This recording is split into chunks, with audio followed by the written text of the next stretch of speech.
الحمد لله رب العالمين اللهم صل وسلم وبارك على محمد وعلى آل محمد اللهم انفعنا بما علمتنا وعلمنا ما ينفعنا وزدنا علما وبارك لنا في علمنا وارزقنا الإخلاص في القول والعمل كاملا وعلما نافعا لا ينسى وتوفيقا دائما وصحة ويقينا وعافية اللهم افتح لنا كل خير اللهم اكفنا بحلالك عن حرامك وأغننا بفضلك عمن سواك آمين يا رب العالمين. Kita lanjutkan pengkajian kitab Al-Arba'un At-Tijaniyah dan kita sudah sampai pada bab yang ke-20. Bab tabligh, bab menyampaikan wa da'wah ilallah dan dakwah kepada Allah wal jihad fi sabilillah. Oh betul nggih? 17 nggih salah. Bab 17 bab ada'il amanat, bab menunaikan amanat-amanat wal hukmi bil adli dan menghukumi dengan adil wal wafa'i bil ahdi dan menunaikan janji. Ini seolah-olah penulis yaitu Mbah Ghazali rahimahullahu taala dengan bab ini beliau mengajak bicara kepada para pemimpin atau para pejabatnya. Adapun bab-bab sebelumnya yaitu sifatnya umum, siapapun muslim maka hendaklah melakukan apa yang penyebab-penyebab meningkatnya iman. Nah, untuk ini sampai 3 bab berikutnya ini seolah-olah beliau bicara kepada para penguasa. Maka ini bab ini sangat penting untuk para penguasa supaya mereka meningkat imannya kepada Allah Subhanahu wa taala. Meskipun dia menunaikan amanah ini tidak hanya untuk penguasa ya. Kita pun juga wajib untuk menunaikan amanah. Dan amanah itu definisinya adalah hakul ghair alaika an tu'addiyah. Haknya orang lain yang wajib untuk kita tunaikan kepadanya. Itu adalah amanah. Makanya para ulama mengatakan sholat itu termasuk amanah. Karena sholat itu adalah haknya Allah Subhanahu wa taala yang wajib kita tunaikan kepada Allah Subhanahu wa taala. Qala Allah Azza wa Jalla, Allah Ta'ala mengatakan, Innallaha sesungguhnya Allah, ya'amurukum memerintahkan kalian, an tu'addul amanat, untuk menunaikan amanah-amanah, ila ahliha, kepada pemilik-pemiliknya. Nah, maka di sini, Allah menggunakan kata-kata jamak amanah-amanah, karena amanah itu ada beberapa macam. Waalaikumsalam. Ada amanah yang menjadi milik Allah Subhanahu wa taala seperti salat, puasa dan sebagainya. Ada amanah yang menjadi milik manusia seperti titipan dan sebagainya. Wa idza hakamtum, dan jika kalian itu memberikan hukum bainan nasi di antara manusia, antahkumu bil adl, supaya kalian memberikan hukum dengan adil. Dan orang yang memberikan hukum dengan adil ini dimuliakan oleh Allah Subhanahu wa taala besok di akhirat sehingga diberi mimbar yang bersinar-sinar. Kita lihat hadisnya yang menunjukkan hal tersebut. Rasul Shallallahu Alaihi Wasallam bersabda, Innal muqsitina, sesungguhnya orang-orang yang adil.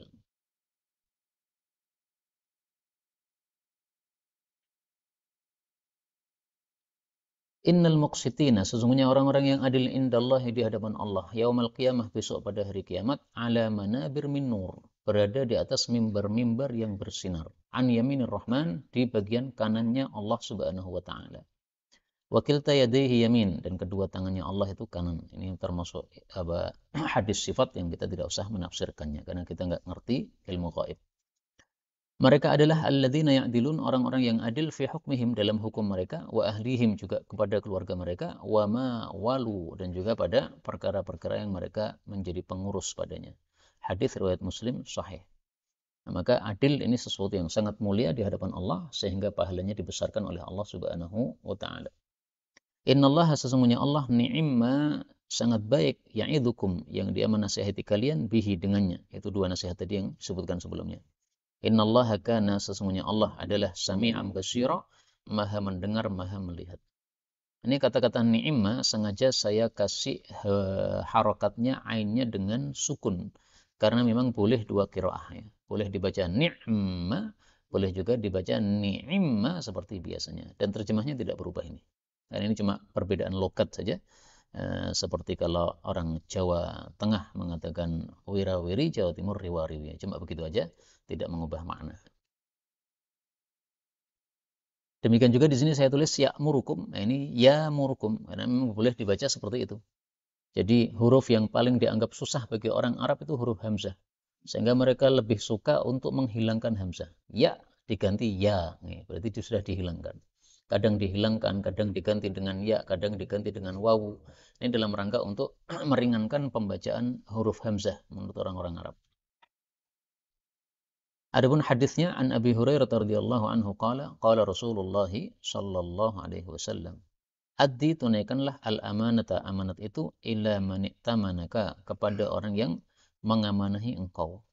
Nah, kalau benar bahwasanya saya menyangka beliau ini terutama menulis buku ini atau bab ini untuk para pejabat, maka seolah-olah beliau menyindir bahwasanya engkau pejabat itu sudah diamani oleh rakyat. Nah, sehingga kalau sudah diamanai oleh rakyat, maka hendaklah engkau melakukan amanah yang sudah dipikulkan kepada engkau tersebut. Karena banyaknya orang-orang yang menjadi pejabat tetapi tidak memikul amanah dengan sebaik-baiknya. Dan itu bahaya untuk diri mereka sendiri, bukan untuk siapa-siapa. Karena yang tidak memikul amanah berarti sudah terjerat pada sifat-sifat orang-orang munafik. Kemudian beliau mengatakan, wala takhun, janganlah engkau mengkhianati man khanaka, orang yang berkhianat kepada engkau. Artinya tidak boleh membalas pengkhianatan dengan pengkhianatan. Nah, pertanyaannya, apakah larangan ini tidak boleh membalas pengkhianatan dengan pengkhianatan? Apakah haram ataukah cuma makruh saja? Maka kita temukan jawabannya dalam Al-Quran. Allah Subhanahu wa taala mengatakan, wa jazaa'u sayyi'atin sayyi'atun mithluha. Wa jazaa'u sayyi'atin, dan balasan bagi keburukan adalah sayyi'atun mithluha. Surat Asy-Syura ayat 40. Balasan keburukan adalah balas keburukan yang semisalnya. Berarti boleh kita membalas keburukan dengan keburukan. Tapi yang penting semisal. Maka kalau ada orang mengkhianati kita, kemudian kita balas dengan pengkhianatan yang serupa, nggak ada masalah. Berdasarkan surat Asy-Syura ini. Berarti larangan ini, janganlah engkau mengkhianati orang yang mengkhianatimu. Ini maksudnya Rasulullah menghasung kita kepada sifat yang lebih tinggi. Membalas pengkhianatan boleh, tapi semisal. Tapi kalau mau lebih tinggi lagi, tidak usah dibalas. Dan itulah yang dimaksudkan oleh Allah pada ayat berikutnya, faman afa wa aslaha fa ajruhu 'ala Allah. Siapa yang memaafkan dan dia memperbaiki diri, maka pahalanya ditanggung oleh Allah Subhanahu wa taala. Maka ringkasnya, ketika kita dizolimi oleh seseorang, termasuk dikhianati ini, kemungkinan ada 3 kemungkinan. Kemungkinan pertama, kita tidak membalas, maka kita mendapatkan pahala dari Allah Subhanahu wa taala. Kemungkinan kedua, kita membalas tapi kita membalasnya semisal. Maka ini masih diperbolehkan oleh Allah Subhanahu wa taala. Dan kemungkinan ketiga, kita membalas tetapi berlebihan. Nah, berlebihan di sini kita berarti sudah menanggung dosa lebihannya tersebut. Karena itu ada ungkapan seorang ulama, saya sangat suka ungkapan itu. Saya tulis di sini ya. Man da'a ala zalimihi falaisa sabiron. Man da'a ala zalimi, orang yang mendoakan keburukan kepada orang yang sudah mendolimi dia, falaisa sabiron, namanya bukan sabar. Jadi ada orang berbuat dolim kepada kita, ada 3 kemungkinan tadi. Kita doakan keburukan, itu berarti kita sudah mengambil hak kita. Nah, kalau sudah mengambil hak kita, maka tingkatannya sudah bukan tingkatan orang sabar lagi. Kalau orang sabar, ya dia memaafkan atau dia tidak membalas kezaliman tersebut. Maka lebih bagus kita tidak mendoakan keburukan kepada orang yang menzalimi kita daripada kita mendoakannya. Meskipun bolehnya boleh. Ya. Bolehnya karena Allah Subhanahu wa taala mengizinkan dalam Al-Qur'an. Allah mengatakan la yuhibbullahu al-jahra bis-su'i minal qawli illa man zulim. Surat An-Nisa ayat 148.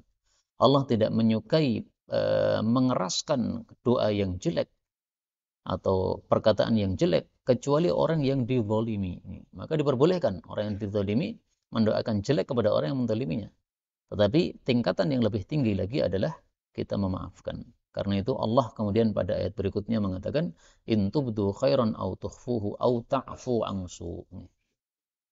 Monggo. Nggih.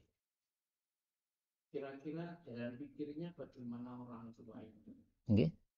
Melarang anaknya kuliah di fakultas hukum. Alasannya tidak mungkin saat itu. Pribadi dia.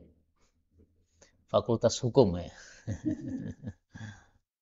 Seandainya saya nasihati juga Pak. Karena di Indonesia ini hukum yang dipakai bukan hukum yang adil.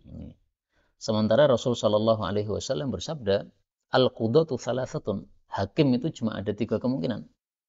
Hakim menggunakan hukum yang adil, yaitu hukumnya Allah Subhanahu Wa Taala, dia masuk surga.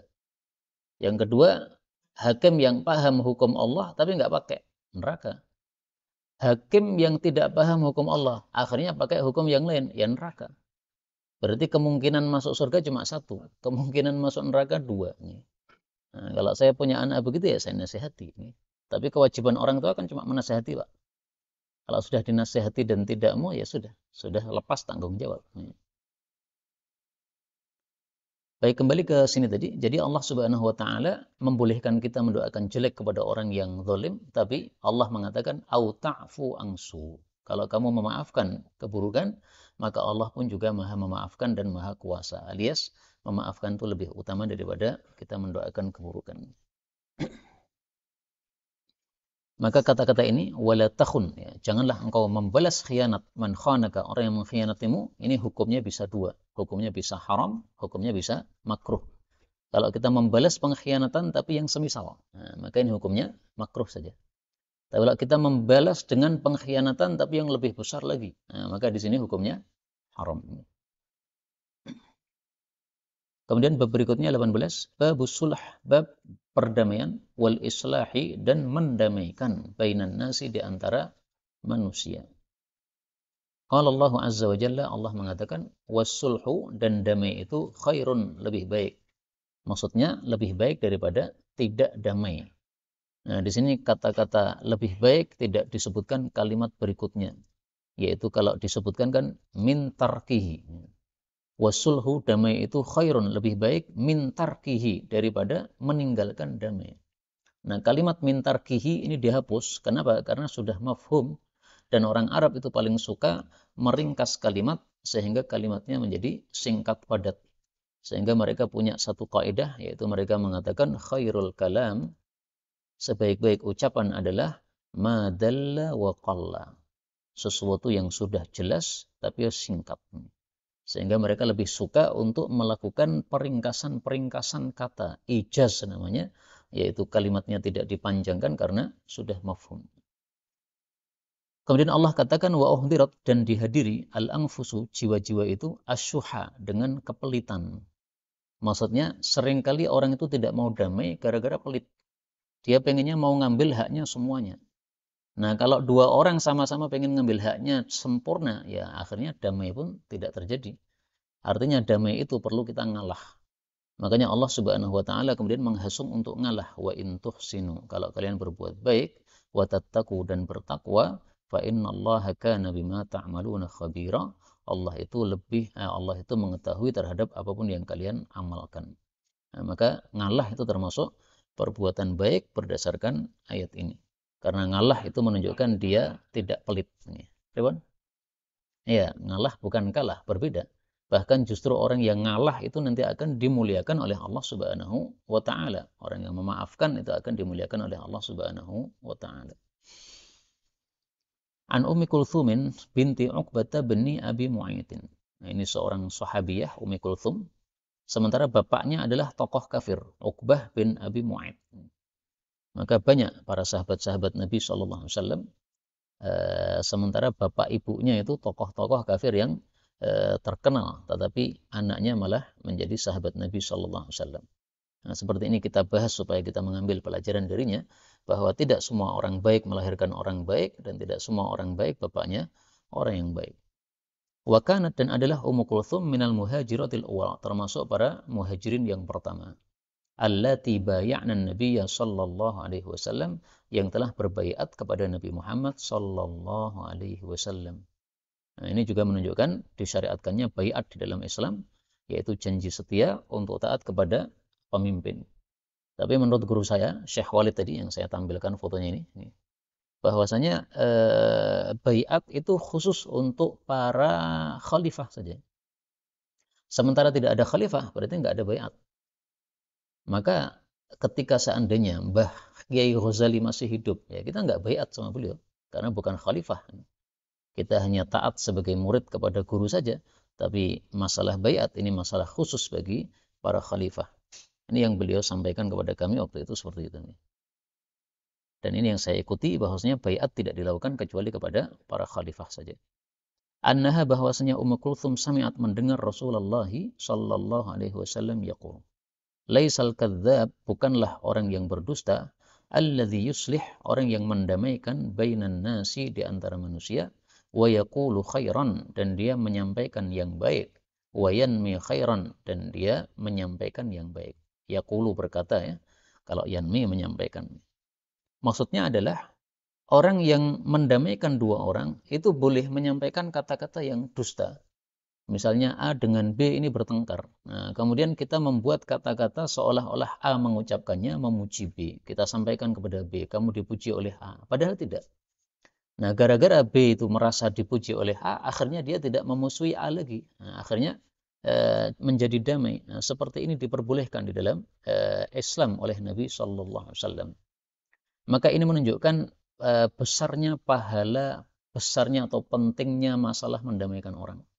Sampai dusta yang asalnya dosa besar menjadi boleh. Bayangkan, Pak, dusta itu dosa besar.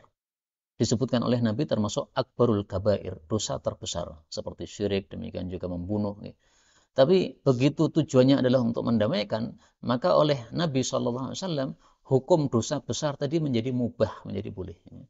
Maka ini sekali lagi sangat-sangat menunjukkan pentingnya perdamaian ini. Maka wajar kalau di sini Mbah Ghazali menulis perkara-perkara yang termasuk menambah iman adalah mendamaikan antar manusia. Ini sesuatu yang bukan main-main seperti ini. Kemudian, ya, antara manusia ini kan Allah tidak mengatakan bainal mu'minin, bainan nas, antar manusia. Anggaplah kafir dengan kafir bertengkar, tapi tetangga kita. Nah, kita mendamaikan. Apakah juga ada pahalanya nih? Ada pahalanya, nggak ada masalah. Tapi memang ada perselisihan pendapat. Dusta yang kayak apa yang diperbolehkan dalam mendamaikan ini? Nah, mari kita lanjutkan dulu. Qala Ibnu Syihab, berkata Ibnu Syihab, ini adalah Az-Zuhri namanya. Walam asma', saya belum mendengar, yurakhas, diberikan keringanan, fi syai'in, pada sesuatu, mimma yaqulun nas, dari apa yang diucapkan oleh manusia. Kadzibun, boleh berdusta, illa fi thalath, kecuali dalam 3 hal. Pertama, al-harb, dalam perang. Yang kedua, wal islah bainan nas, mendamaikan antar manusia. Yang ketiga, hadithur rajul imra'atah, ucapan seorang laki-laki kepada istri, wa hadithul mar'ah zaujaha, dan ucapan seorang istri kepada suami. Hadis riwayat Muslim. Nah, di sini diperselisihkan oleh para ulama, dusta apa ini yang diperbolehkan dalam 3 hal ini? Ada 2 pendapat. Pendapat pertama mengatakan, dusta yang sesungguhnya boleh, nggak ada masalah. Seperti yang saya contohkan tadi. A tidak ngomong apa-apa tentang B, tapi kita membuat-buat. Seolah-olah A mengatakan itu. Kemudian kita sampaikan kepada B. A telah memuji engkau. Akhirnya B senang. Dan kita juga bilang kepada A, B sudah memuji engkau. Padahal plus nggak ada ngomong apa-apa. Nah, seperti ini boleh. Nah, pendapat yang kedua mengatakan bahwa yang dimaksudkan boleh dusta di sini adalah boleh untuk menggunakan ma'arid. Ma'arid. Apa itu ma'arid? Ma'arid itu seolah-olah kita berdusta tetapi sebenarnya tidak berdusta. Contohnya perkataan Nabi Ibrahim alaihissalatu wassalam ketika dia mengatakan kepada kaumnya, inni saqim. Diajak oleh kaumnya, yuk Ibrahim kita rame-rame untuk nyembah berhala di tempat perayaan sana. Faqala, maka Nabi Ibrahim mengatakan, inni saqim, saya sedang sakit, saya nggak bisa ikut. Padahal beliau sehat walafiat. Nah, yang dimaksud oleh beliau adalah, saya sakit hati saya, karena kalian menyembah berhala. Nah, beliau mengatakan, saya sakit, maksudnya adalah, saya sakit hati. Sementara orang yang diajak bicara, memahami sedang sakit badannya, inilah yang disebut ma'arid tadi. Kalau dusta betul nggak boleh. Tapi kalau ma'arid boleh. Nah, silahkan panjenengan pilih pendapat yang mana nih? Pendapat yang dusta betul boleh, ataukah bolehnya ma'arid? Kalau bolehnya ma'arid, ya berarti jangan dusta yang sesungguhnya. Baik dalam masalah perang maupun yang lain. Dalam masalah perang misalnya, kita ditanya oleh musuh, berapa jumlah umat Islam? Nah, kita mengatakan 1000, padahal jumlahnya cuma 100. Nah, boleh menurut pendapat pertama. Okay? Tapi menurut pendapat kedua, nggak boleh. Karena kita harus menggunakan ma'arid. Nah, supaya boleh gimana? Ya kita gunakan ma'arid. Misalnya kita mengatakan jumlahnya 1000 kurang. 100 kan juga 1000 kurang. Nah, maka kita mengatakan 1000 kurang. Nggak ada masalah. Tapi kalau 1000 maka itu termasuk yang dusta sesungguhnya yang diperselisihkan boleh atau tidaknya.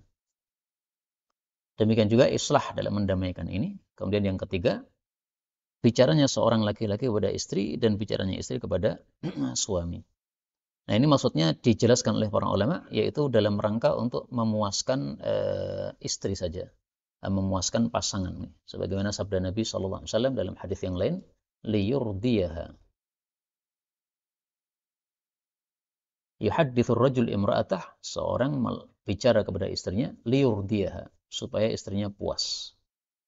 Maka yang dimaksud diperbolehkan. Misalkan mengatakan, saya sangat cinta padamu, padahal biasa aja sebenarnya. Maka tidak ada masalah. Atau menjanjikan sesuatu yang tidak wajib bagi suami untuk melakukan. Ternyata tidak dilakukan janji tadi. Nah, menurut para ulama, boleh, nggak ada masalah. Misalkan istri meminta kita nanti akhir bulan diajak tamasya kemana gitu. Nah kita boleh bilang ya boleh gitu. Ya oke lah. Tapi ternyata akhir bulan nggak berangkat kemana-mana. Nggak ada masalah. Karena apa? Itu bukan sesuatu yang wajib bagi suami untuk melakukan. Adapun dusta secara mutlak ya tidak boleh. Misalkan kita mengambil uang istri mengatakan tidak mengambil, atau istri mengambil uang suami mengatakan tidak mengambil. Nah, ini dusta yang haram kayak begini. Karena tujuannya bukan masalah meridhokan suami atau meridhokan istri tadi. Kemudian kata-kata ini fi salasin dalam 3 hal. Kata-kata fi salasin dalam 3 hal. Kata-kata 3. Ini ada kaidah yang berkaitan dengannya yang mengatakan al-adadu la mafhuma lahu. Dan ini sudah saya sampaikan dulu, mudah-mudahan ingat nih. Al-adadu, jumlah itu la mafhuma lahu. Tidak memiliki mafhum. Maksudnya tidak untuk membatasi. Artinya kalau kita temukan hadis yang lain, ternyata membolehkan dusta selain dari 3 ini, maka ini jangan dianggap bertentangan. Karena memang jumlah itu disebutkan dalam rangka bukan untuk membatasi. Tapi waktu itu Nabi ingin menjelaskan 3 hal, maka beliau sampaikan 3 hal. Seandainya ya, ada hadis yang ternyata membolehkan dalam bab yang lainnya. Ini sebelum saya lanjutkan karena sudah mau mati dicas dulu. Ada pembahasan nggak Pak?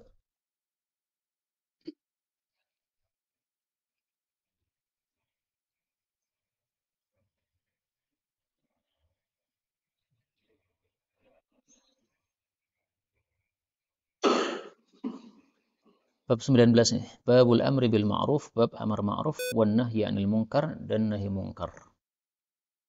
Para ulama mengatakan bahwa amar ma'ruf nahi munkar ini termasuk dari inti ajaran Islam, sehingga sangat pantas beliau Syekh Ghazali memasukkannya dalam Syu'abul Iman, yaitu menyebabkan imannya bertambah dengan cepat. Dan ini terbukti bahwa orang masuk Islam itu disuruh mengucapkan la ilaha illallah. Ini mengandung amar ma'ruf nahi munkar. La ilaha, tidak ada Tuhan. Nah, ini berarti mengingkari penyembahan kepada siapapun selain Allah Subhanahu wa taala. Nah, ini nahi mungkarnya. Illallah, selain Allah, berarti menyuruh untuk mentauhidkan Allah Subhanahu wa taala. Ini berarti amar ma'rufnya.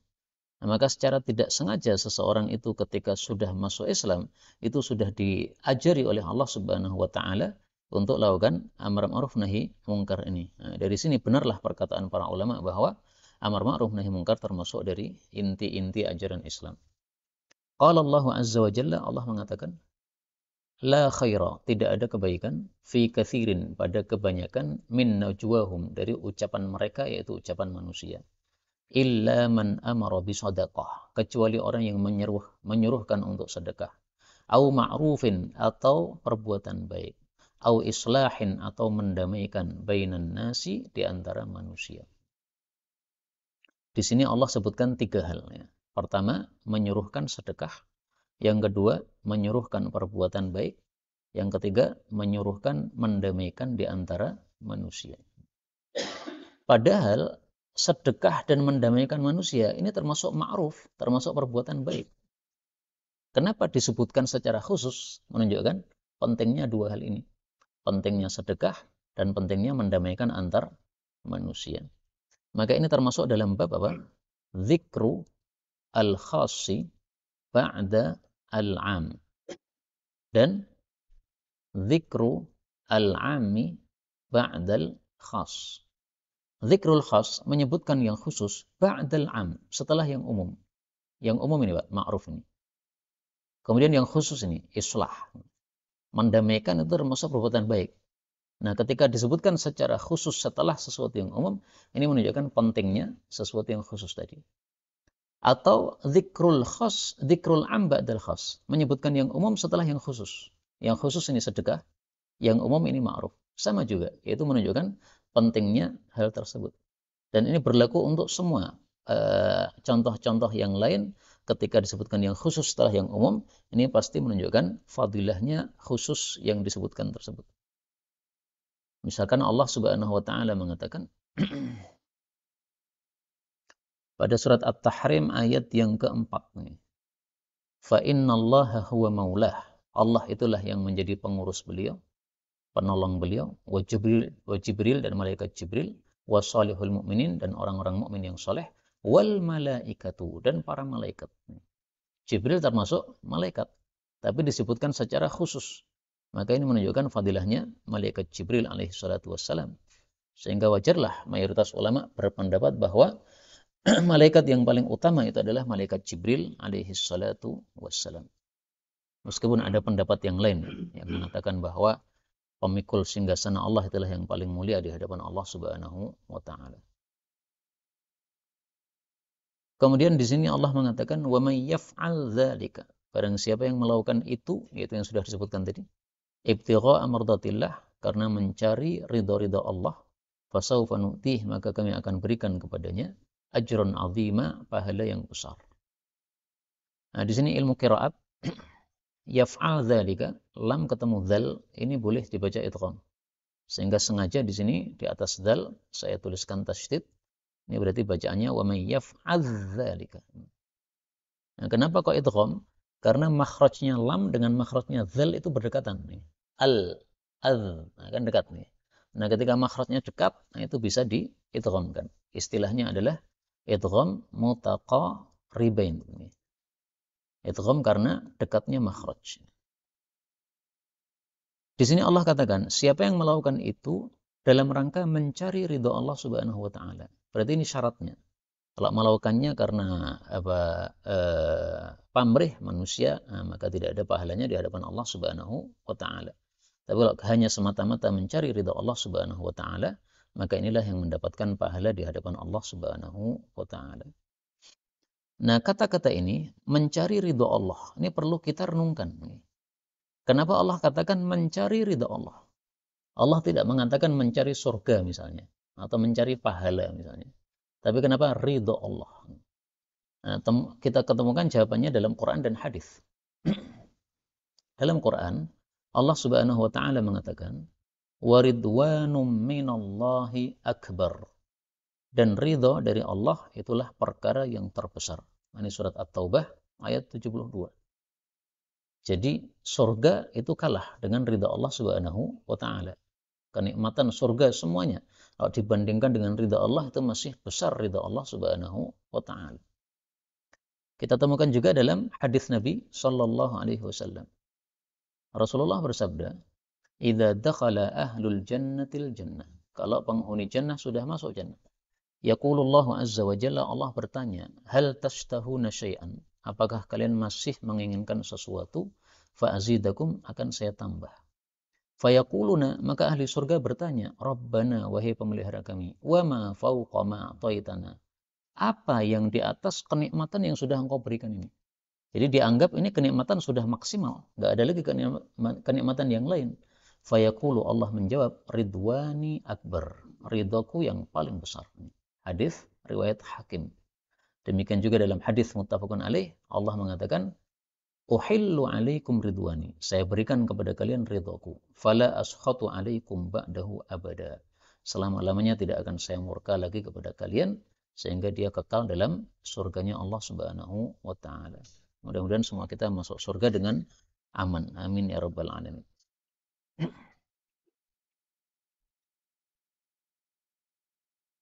Dalam ayat yang lain, Allah tidak mengatakan ibtigha'a mardatillah.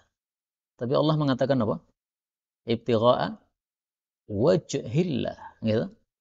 Ibtigha'a wajhillah. Mencari wajah Allah subhanahu wa ta'ala. Kita temukan pada surat Al-Baqarah ini, Pak. Ayat 272. Wa ma tunfiquna, dan tidaklah kalian infak illa ibtigha'a wajhillah, kecuali mencari wajah Allah subhanahu wa ta'ala. Nah, kenapa di sini disebutkan mencari wajah Allah? Sementara tadi mencari ridha Allah subhanahu wa ta'ala. Karena ada kemiripan. Ternyata di surga itu kenikmatan yang paling tinggi bukan kenikmatan bersama bidadari surga, tapi kenikmatan melihat wajahnya Allah subhanahu wa ta'ala. Dan ini kita temukan dalam hadis yang sahih juga. Fayakshifu.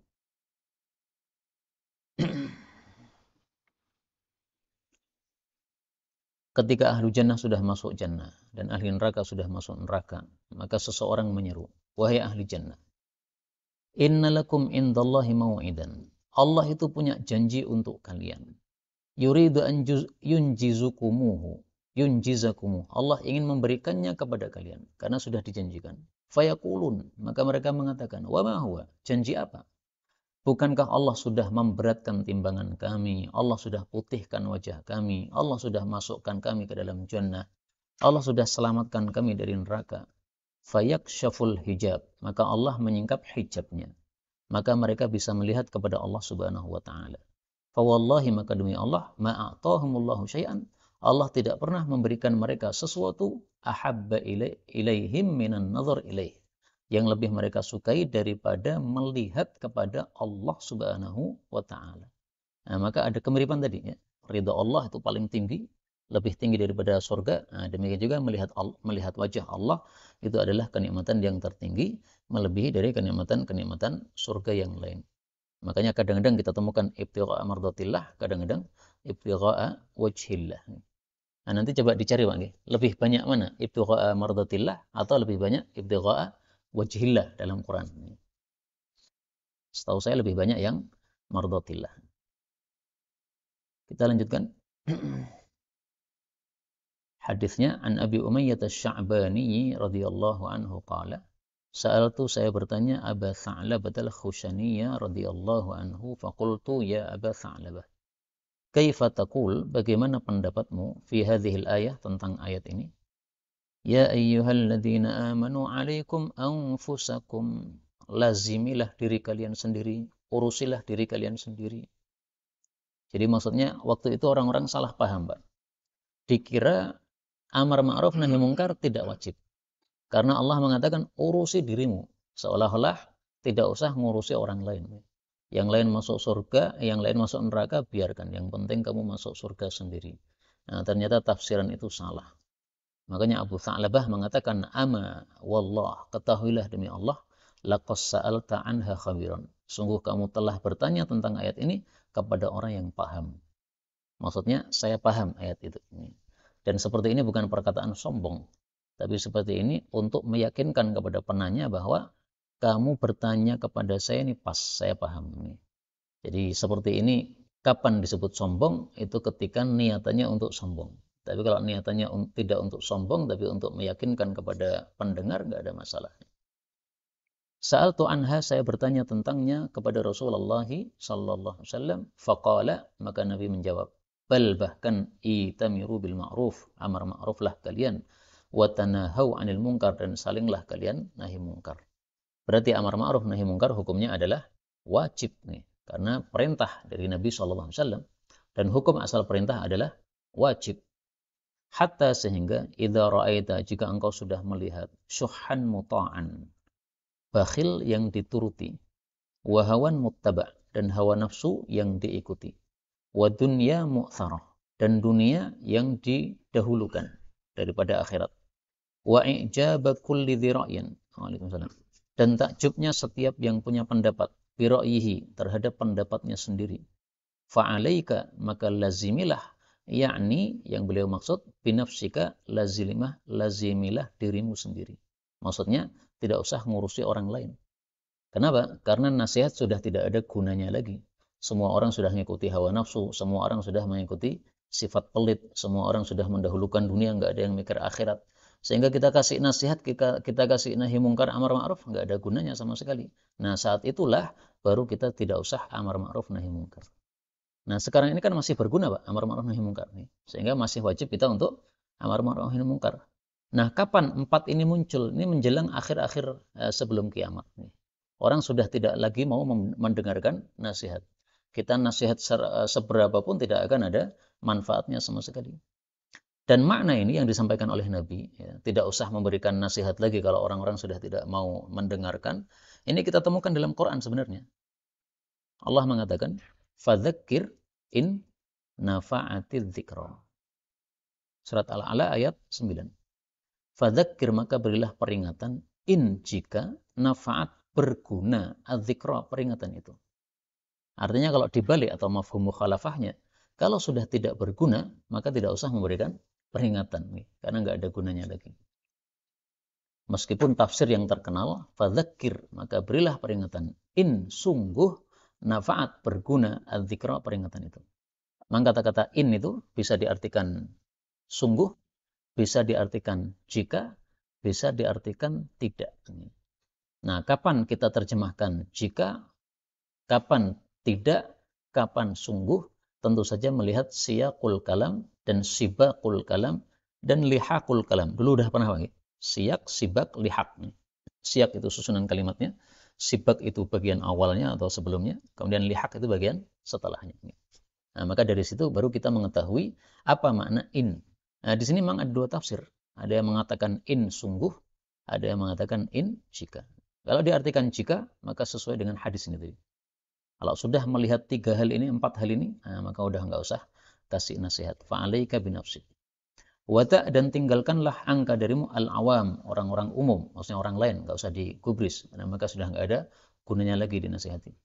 Fa inna min waraikum, sesungguhnya di belakang kalian ayyamas sabr, ada hari-hari kesabaran.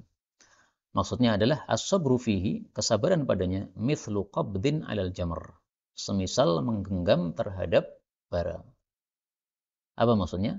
Sabar seperti menggenggam bara. Maksudnya apa ini, Pak? Yang biasanya panjenengan dengar apa penjelasannya itu?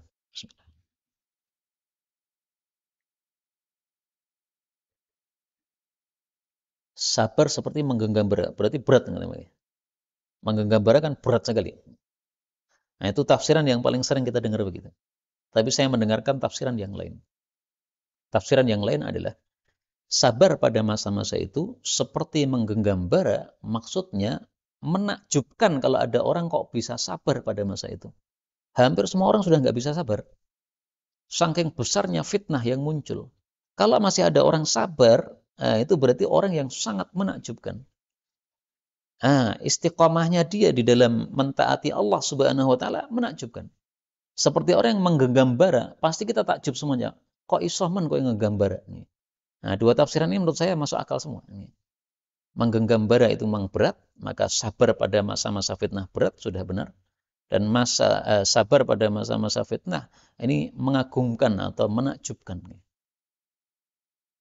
Maka beliau mengatakan lil amil, bagi orang yang beramal fihim pada mereka mithlu ajri khamsina rajulan, mendapatkan semisal pahala 50 orang ya'maluna mithla amalih, yang beramal semisal amalannya tersebut. Maka para sahabat bertanya, ya Rasulullah, ajru khamsina minhum? Ini 50 mereka, 50 orang seperti mereka atau 50 orang seperti kita? Qala, beliau mengatakan ajru khamsina minkum. Pahala 50 orang seperti kalian. Artinya umat akhir zaman yang fitnahnya sangat besar, pahalanya lebih besar daripada sahabat-sahabat Nabi yang di awal Islam begitu. Tapi memang masalah ini diperselisihkan oleh para ulama apakah ini mutlak ataukah tidak mutlak. Tapi dari sini kita ketahui bahwa ringkasnya pahala itu menjadi lebih besar ketika amalan itu sangat berat. Kalau kita beramal sementara yang lain-lain juga beramal, Sehingga banyak yang membantu kita dalam beramal. Ini kan biasa, Pak. Tapi 1000 orang tidak ada yang beramal, kita sendiri yang beramal. Nah, saat itulah disebut sebagai ayyamus sabr.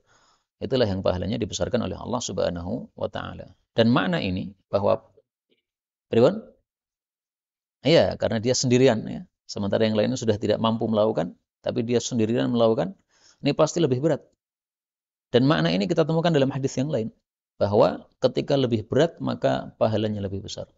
Innalaka minal ajr, sesungguhnya engkau mendapatkan pahala ala qadri nasabik, sesuai kadar lelahmu.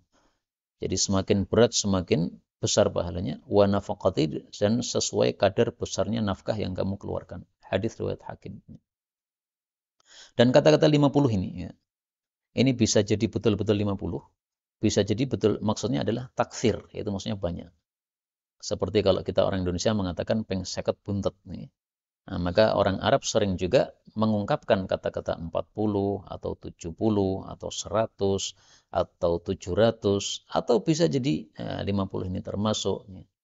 Karena kita temukan hadis-hadis yang menjelaskan pahalanya dibanyakkan oleh Allah itu menggunakan kata-kata 50. Saya kasih contoh satu aja. Khamsina darajah. Rasulullah bersabda, salatul rajul fi jama'atin, salat berjamaah, itu lebih besar daripada salat sendirian sampai 25 derajat. Fa'idha sallaha bi ardin falatin, kalau dia salat sendirian di tanah yang kosong, ya padang pasir atau hutan. Fa'atamma wudu'aha wa ruku'aha wa sujudaha, dia sempurnakan wudu'nya, ruku'nya, sujudnya. Balagat salatuhu khamsina darajah, salatnya menjadi 50 derajat. Berarti lebih besar daripada yang salat jamaah di masjid tadi. Di masjid cuma 25, ini malah sendiri tapi di tempat yang sepi, yang kosong, itu malah pahalanya sampai 50 derajat. Nah, di sini tidak berjamaah. Karena ardin falatin, sendirian, nggak ada orang. Seperti penggembala kambing, dia bawa kambing sampai di tempat yang sepi, di padang pasir atau di hutan-hutan. Nah, dia sholat sendiri, tapi menyempurnakan wudhunya, rukuknya, sujudnya. Ini malah pahalanya bisa 50 derajat. Nah, para ulama membahas, kenapa kok 50 derajat padahal sholatnya sendiri? Kok bisa mengalahkan yang jamaah di masjid tadi? Mereka mengatakan, karena sholat bersama dia, orang-orang yang tidak tampak mata kita, yaitu para jin. Ada lagi yang mengatakan, ini orang sholat sendiri menyempurnakan sholatnya. Berarti ikhlasnya dan khusyuknya itu sempurna sekali. Beda kalau orang banyak orang, ikhlasnya mungkin kurang dari hal dalam hal ikhlasnya itu. Wallahu a'lam bishawab. Inilah yang dapat kita baca. Benarnya dari Allah Ta'ala. Kalaupun ada salahnya, fa astaghfirullahaladzim li wa lakum. Yang mana, Pak? Oh, ini ya. Qala al-Albani dhaif, berkata Syekh Albani hadis ini dhaif, lakin faqrata ayyamis sabr thabitah. Tapi faqrah itu apa ya? Alinea ya, atau pembahasan tentang hari-hari sabar itu sahih. Jadi dari ini fa inna min waraikum, ini sahih. Tapi yang sebelumnya ini menurut Syekh Albani dhaif. Ya. Syekh Albani aja lah, Imam Abu Dawud beliau tidak mendhaifkannya. Sementara Imam Abu Dawud sudah menulis surat kepada ahli Makkah bahwa hadis yang saya sebutkan di kitab Sunan saya, kalau tidak saya dhaifkan berarti hadisnya soleh, hadisnya baik.